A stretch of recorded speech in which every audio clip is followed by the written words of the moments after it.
राम ने बड़ी खुशामद की सीता की, बहुत खुशामद की। सीता ने कहा, एक बार तुमने मुझे धक्के देकर घर से बाहर, धोखे से बाहर निकाल दिया, रथ में बैठा करके, मुझे बताया भी नहीं, मेरा कसूर भी नहीं बताया। अब मैं उस घर में वापस नहीं जाऊंगी। राम ने कहा, तुम वापस नहीं जाओगे तो मेरी इज्जत दांव पर लग जाएगी। सीता ने कहा, तुम्हारी इज्जत दांव पर लगे चाहे ना लगे, मैं वापस नहीं जाऊंगी। और हमारी हिस्ट्री कहती है कि सीता जमीन में समा गई।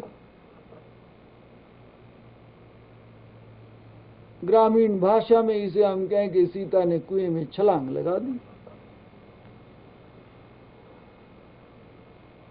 परिणाम क्या है इस संसार का, ये नक्शा क्या है? हमारे इतिहास ये हमारे आईने हैं, शीशा हमारे सामने एक उदाहरण कि जिस मंजिल को पैरों की दौड़ से ये तय ना कर सके तो हम कैसे तय करेंगे? इन पैरों की मंजिल से नापा नहीं जाता। तब इसका दूसरा पहलू आता है। ये एक पहलू है कि ये सब रास्ते अधूरे, लेकिन इन रास्तों से चलना तो पड़ेगा ही। ये अधूरे रास्ते कल को बच्चे कोई पढ़ना नहीं छोड़ेंगे। उन्होंने सबने जिस अधूरे रास्ते से संसार के लाखों आदमियों ने अपनी जिंदगी उसी रास्ते पर चल करके वहीं प्राण समाप्त किए हैं, आगे ये रास्ते बंद नहीं हो जाएंगे, सभी इसी रास्ते पर चलेंगे। हमारे सामने फिर दो उदाहरण आते हैं, एक राजा जनक का और एक राजा दशरथ का। दशरथ का बेटा और जनक की पुत्री दोनों वन में गई। पीड़ा दोनों को एक जैसी। दशरथ का बेटा अगर वन में गया है तो जनक की पुत्री वन में गई। एक प्राण त्याग रहा है, हाय हाय राम हाय राम हाय राम कहते हुए प्राण त्याग रहा, तड़फ तड़फ कर प्राण दे रहा। चार बेटे, चारों तरफ संसार में यश जिसका फैल रहा है, तीन पत्नियां, लेकिन दशरथ के मरते वक्त कोई चम्मच लेकर के गंगा जल की एक बूंद दशरथ के मुंह में डालने वाला कोई पास में नहीं है। कौशल्या अपने भवन में बैठी, कैकेयी के डर की वजह से पास नहीं आ रही। सुमित्रा अपने भवन में बैठी है, दूर भवन में बैठी है, कैकेयी के डर के कारण कैकेयी के महल में कदम नहीं रख रहे। और कैकेयी एक तरफ दूर खड़ी है और दशरथ से कह रही है, ये ड्रामा करके तुम मुझे डरा रहे हो। ये ड्रामे मैंने बहुत देखे। दूर खड़ी हुई दशरथ तड़प रहे हैं, डरा रहे हैं, याद कर रहे हैं, अरे वो जंगल में अंधे माता पिता के लिए जल भरने वाला माता पिता का भक्त श्रवण, उसको मैंने तीर मारा था। और जब जल लेकर के मैं अपना पाप का प्रायश्चित करने के लिए उस अंधे माता पिता के पास गया तो उन्होंने मुझे शाप दिया था। उन्होंने कहा था, जैसे मैं अपने बेटे के लिए तड़फ कर प्राण दे रहा हूं, दशरथ तू भी इसी तरह से अपने बेटे को याद करके और तड़प करके प्राण दे। दशरथ के सामने वो पिक्चर आ रही है, वो नक्शा आ रहा है, वो शाप याद आ रहा है। राम राम 6 बार राम का और शरीर त्याग दिया, तड़पते तड़पते। और राम ध्यान रहे, दशरथ अगर राम को भगवान मान करके याद करता तो हम तड़प करके मरना ना कहते। तो राम को अपना बेटा मानता था, भगवान नहीं मानता था। वो बेटे के मोह में पगला रहा था, इसलिए बेटे से वियोग हो रहा था। हम तो कहते हैं अंत समय में भगवान राम याद आ जाए तो मुक्त हो जाता है, लेकिन वो तो भगवान समझ नहीं रहा था, तो बेटा समझ रहा था। दशरथ अपने बेटे के मोह में तड़प कर प्राण दे रहे। एक रास्ता तो ये है राजा दशरथ का, दूसरा रास्ता है राजा जनक का। जनक की बेटी वन में गई और समाचार सुना, शांत बैठे। नारायण की इच्छा बड़ी प्रबल है। इस संसार की रचना मैंने नहीं रची। जनक शांत रहे, उनको भीतर से दुख का उबाल आया, लेकिन प्रभु इच्छा समझ करके अस्थिर रहे। विश्वामित्र भरत को समझा रहे हैं कि भरत 6 चीज आदमी के हाथ में नहीं है। जब भरत ननिहाल से वापस लौट करके आए और गुरु विश्वामित्र के और गुरु वशिष्ठ के चरणों में साष्टांग प्रणाम करके बिलबिला करके रोने लगे, और उसे रोते हुए देख करके मुनि विश्वामित्र के नेत्रों से भी आंसुओं की धारा बहने लगी। और भरत को उठाया और गले से लगा करके विश्वामित्र कहने लगे, सुनो भरत भावी प्रबल, विलखी कहो मुनिनाथ, हानि लाभ जीवन मरण यश अपयश विधिहार। गुरु कहने लगे, सुनो भरत, सुनो, नारायण की जो रचना है वो बड़ी विचित्र है। भावी प्रबल, भगवान की लीला बड़ी विचित्र है। ये 6 बात मनुष्य के हाथ में नहीं। हानि लाभ जीवन मरण यश अपयश। सुनो भरत, ये 6 बातें, और आदमी की कोशिश ये होती है कि इन 6 चीजों को अपने हाथ में कर लो। लड़ाई यही है। शास्त्र कहता है कि ये आदमी के हाथ में कभी नहीं आई है। जब आदमी सम्मान चाहता है तो अपमान मिलता है, जब आदमी फायदा चाहता है तो नुकसान हो जाता है, जब आदमी सुख चाहता है तो कोई बीमारी हो जाती है, दुख मिलता है। सुनो भरत, भावी प्रबल, ईश्वर की जो रचना है ये बड़ी प्रबल है। तो सार क्या निकला, रिजल्ट क्या निकला? गीता में भगवान कृष्ण कहते हैं योग। योग क्या है? योगः कर्मसु कौशलम। योग क्या है? काम करने की कुशलता। जीवन किस तरह से जी रहे हैं इसकी कुशलता। कुशलता का अर्थ चालाकी नहीं और बुद्धिमत्ता समझदारी भी नहीं। योग है कर्म सुकौशलम। आदमी प्रयत्न करता है और प्रयत्न करने के बाद भी उस प्रयत्न को, उस कोशिश को पकड़े रहता है।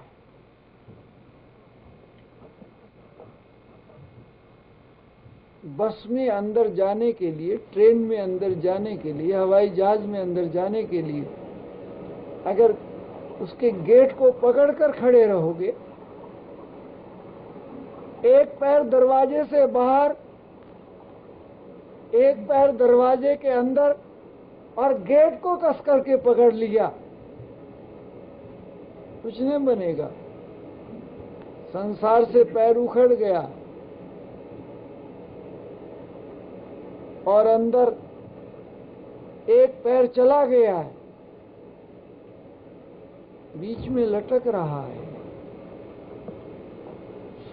पैर वापस ले आए तो संसार में खड़ा रहेगा, पैर अंदर ले जाए तो ठिकाना मिल जाएगा। लेकिन आदमी दरवाजे पर पकड़कर, दरवाजे को पकड़कर खड़ा रहता, वो अंदर भी नहीं जा पाता, बाहर भी पूरी तरह से नहीं आता।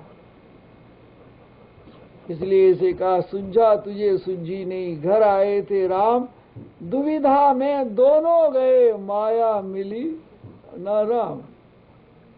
ये हर चीज की दुविधा में पड़ा रहता है। परेशानी किस चीज का नाम है? जब आप किसी काम का फैसला नहीं कर पाते तो ये परेशानी का नाम है। जब आप एक तरफ हो जाते हैं, परेशानी खत्म हो जाती है। जब दो टूक किसी चीज का फैसला कर देते हैं, फिर पछताने लगते हैं, फिर वही दुविधा आ जाती है। फैसला करने के बाद फिर ओ भूल हो गई, हमने गलती की, हमें ये नहीं करना चाहिए था, अब कर लिया है। पहले एक तरफ फैसला नहीं किया था, इसलिए परेशान था। ये करूं, वो करूं, ऐसा करूं, वो करूं, फैसला नहीं कर रहा था, इसलिए परेशान था। फैसला कर लिया, अब उसे भूल स्वीकार होने लगी। ओ बड़ी भूल की, लेकिन पीछे लौट भी नहीं सकता। फैसला हो चुका, कदम उठ चुका है, फिर पछतावा शुरू हो गया। पहले भी पछतावा, बाद में भी पछतावा, खड़ा भी कहीं नहीं, पीछे लौटा भी नहीं जा सकता, आगे बढ़ा भी नहीं जा सकता। ये जो पहले परेशान और बाद में परेशान, इसका नाम है संसार।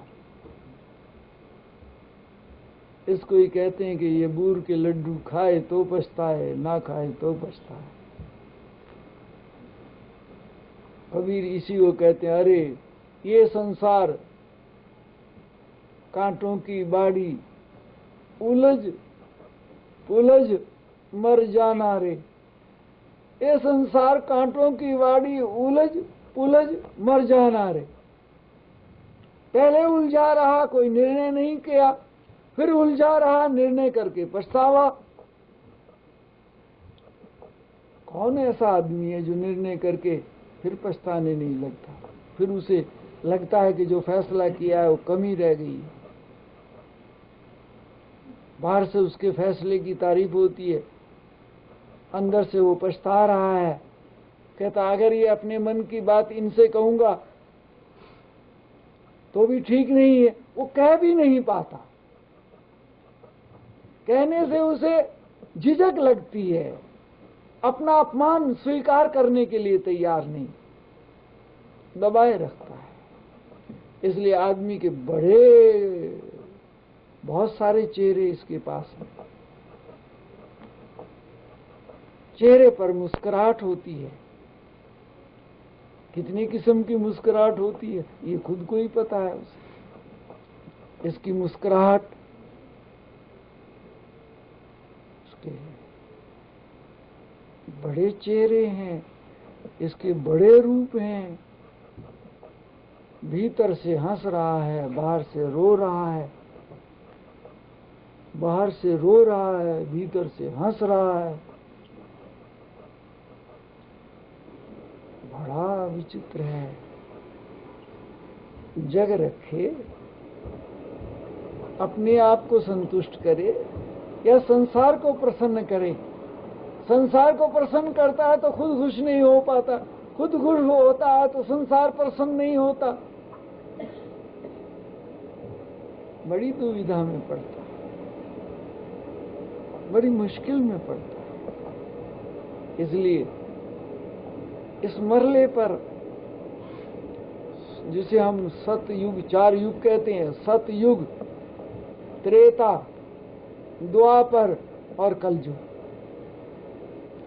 ये रोना सतयुग में भी ऐसा ही था, त्रेता में भी ऐसा ही था, द्वापर में भी ऐसा ही था, कलयुग में भी ऐसा ही। रावण कोई कलयुग में थोड़ी पैदा हुआ था, वो सतयुग कहलाता था जब राम पैदा हुए। रामराज जिसकी कल्पना मनुष्य करता है वो सतयुग कहलाता था। सीता का हरण हुआ, रावण का मरण हुआ, लक्ष्मण को शक्ति बाण लगा, वो सतयुग कहलाता था।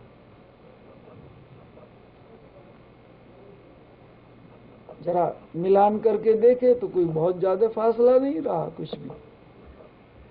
फिर दूसरा युग आया, भगवान कृष्ण का आया, जरा उसका मुकाबला करके देखिए।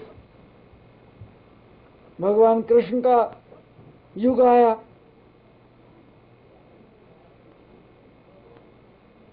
पिता को पकड़ करके जेल में डाल दिया और कंस ने अपने आप बागडोर संभाल ली। उस युग की देख लीजिए, जिसे हम स्वर्ण युग कहते हैं। कृष्ण के युग को स्वर्ण युग कहते हैं। उस स्वर्ण युग की लीला देख लीजिए कि बेटे ने बाप को जेल में डाल करके और खुद गद्दी पर बैठ गए, और जरा किसी ने जरा सी आवाज उठाई तो उसे मौत के घाट उतार दिए। उस सोने के युग को, जिसे हम सोने का युग कहते हैं, भगवान कृष्ण का सोने का युग, उसमें कंस का अत्याचार चारों तरफ को त्राही त्राही हो रही थी। सोने के युग को देखिए, झांक कर भगवान कृष्ण का जन्म हुआ। भगवान कृष्ण ने सोने का युग बनाने के लिए कंस को मार दिया। सोचा था कंस के मरते ही चारों तरफ शांति हो जाएगी। कंस तो मर गया है, लेकिन शांति तो हुई नहीं। उग्रसेन को दोबारा गद्दी पर बैठा दिया, शांति तो हुई नहीं। फिर राजा जरासंध,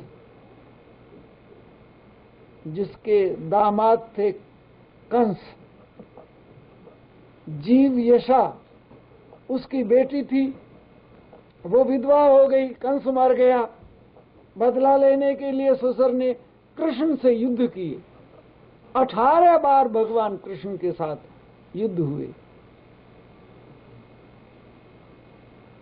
और 17 बार तो भगवान कृष्ण जीतते रहे और युद्ध चलता रहा।